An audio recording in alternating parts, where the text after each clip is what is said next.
নমস্কার, আমি জ্যোতিষতন্ত্র পি কুমার বলছি মন্ত্রের যন্ত্র থেকে।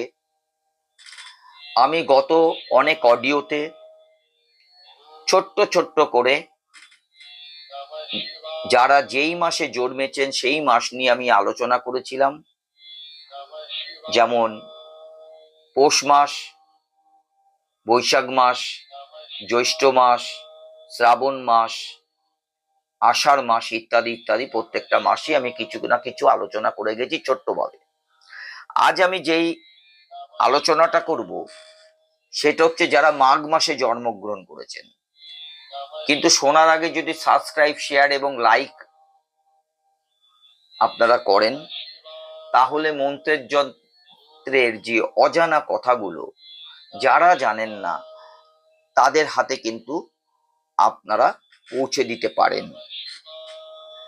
তাই সাবস্ক্রাইব, লাইক এবং শেয়ার প্রয়োজন মন্ত্রের যন্ত্রের। তাই আজ আমি মাঘ মাস নিয়ে আলোচনা করছি। এই মাসের জাতকদের নিয়ে প্রথম আলোচনা করছি। যারা মাঘ মাসে যারা জন্মগ্রহণ করেছেন, যে জাতক, তাদের মধ্যে দয়া, মায়া, সততা প্রভৃতি গুণ কিন্তু থাকবে। যদি আপনি মাঘ মাসে জন্মগ্রহণ করে থাকেন, এদের ব্যবসা বা চাকরি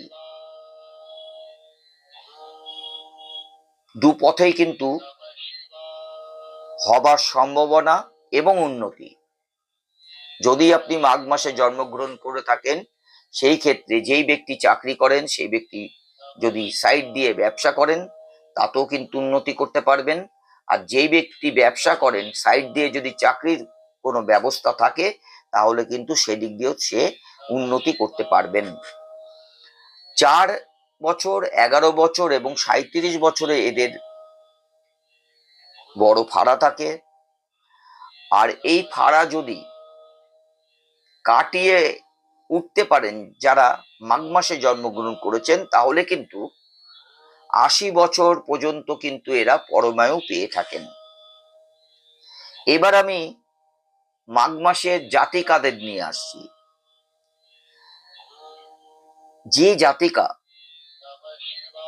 এই মাঘ মাসে জন্মগ্রহণ করেছেন তারা আনন্দ এবং ঐশ্বর্য কামনা করে,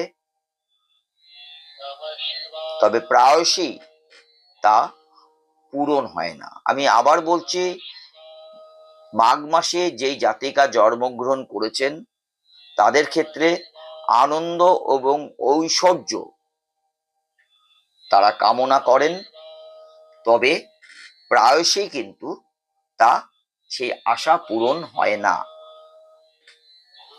তবে পরিবারের কর্তৃত্ব এরা করে থাকে। যেই সংসারে ওনারা বাস করেন সেই সংসারে কিন্তু কর্তৃত্ব এরা করবার চেষ্টা করেন।